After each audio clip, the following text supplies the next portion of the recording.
Alright, so I've already done my anti-haul. I will do another one. I'll do them like every few months when I see things that I hate. But now I thought it'd be fun to do a wish list. Some of you guys requested it, and I've been actually thinking about it for a while, so I have a list from Ulta and I have a list from Sephora. I've saved them in my favorites. I will put them on the screen as I'm talking about them. And I want to say, like, these are not unattainable products, but things that I'm just finding it really hard to spend money on. Whether it be because they're super expensive or something is stopping me, but I really want them. I know you know what I mean. Let's do Ulta first. I have mostly makeup, but like I have like 1 or 2 skincare items, so I'll do the skincare and get that out of the way.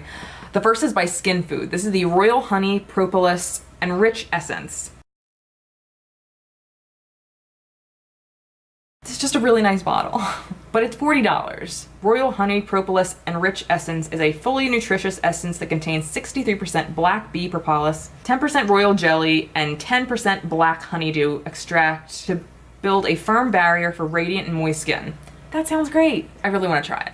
All right, the next is the Este Lauder Perfectionist Youth Infusing Makeup. This retails for $50. Now, I've spent around that price on a foundation in the past, but I never hear about this. But anything that says, like, I'm getting older, so anything that says youth on it, I really want to try. So these claims are flawless makeup, perfection with skin-caring benefits, lightweight balm texture. Uh-oh, what does balm mean? I feel like balm means like silicone. Instantly, skin is brightened, looks more even, and feels silky smooth. Wish. The next is big in the UK, and we just got it here into Ulta. This is the Iconic London Illuminator. This is like not even half an ounce, and it's $40 for this liquid illuminizer.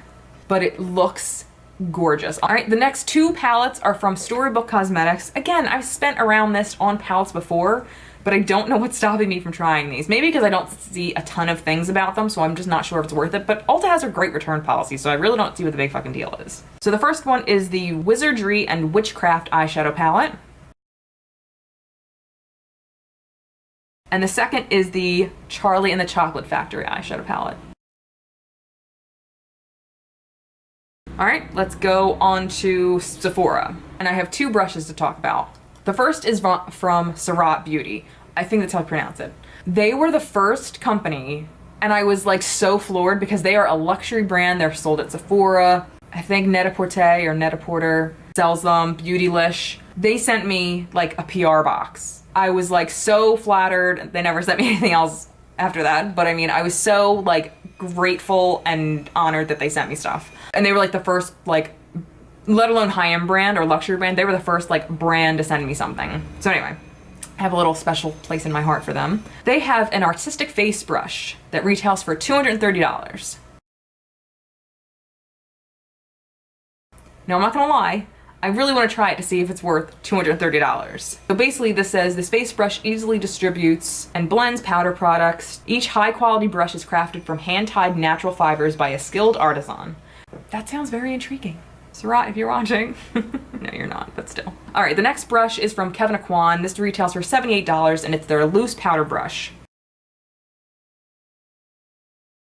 This is made with extra soft goat hair, sweeps on smooth, even powder coverage. Use it to apply loose and pressed powders to complete your makeup look with a flawless finish.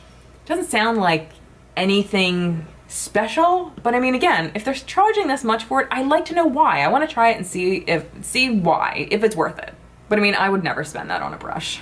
All right, the next is from Tom Ford. This is the Sheer Cheek Duo, and I want the colors Exotica Flora. It retails for $82. Ugh, those colors, they just speak to me. They're saying, buy me, and I said no. The next is from Natasha Denona. This is the Super Glow Highlighter. I'm pretty sure this is new. I want to try the Fair Icy Ivory shade. This retails for $38, which isn't obscene for a highlighter, but again, I just can't seem to spend that kind of money on it. The next is from Charlotte Tilbury. This is like one of her OG cult favorite products by tons of people. This is the Film Star Bronze and Glow Contour Duo. This retails for $68. I've seen these, they're huge pans, like it's a nice size, just a lot of money. The next 3 products are from Dior. Now, I talked about them in an anti-haul. It's their eyeshadow palette that I think has like 9 shades in it, and it retailed for like 50 bucks. Her 2 Backstage face palettes that retail for $45 each. The first is the Glow Face palette and the Contour Face palette. I really want to try. I've heard great things about them. The highlighter looks gorgeous in the Glow palette. The contour colors look gorgeous in the Contour palette. I just need to try them. And the third thing is their Dior Forever Undercover Concealer. Actually, I haven't seen a ton of people talk about it, so for that reason I really want to try it, but I don't know why, just $34 for a concealer just bites my ass the wrong way. Alright, the next is the Giorgio Armani Beauty Luminous Silk Foundation. This retails for $64. This is also like a cult favorite across YouTube, Instagram, whatever. It's been around for a long time. People swear by it. All right, and the last product isn't necessarily weird or crazy expensive, and it's something I actually might buy in the future. Maybe the next sale that comes up. This is from Moon Juice, and this is the Beauty Shroom Exfoliating Acid Potion. Anything that says acid on it or exfoliating, I want. This retails for $39. It's not obnoxiously expensive. It's kind of up there though, but it feels like it's around like my Herborian like lotion price.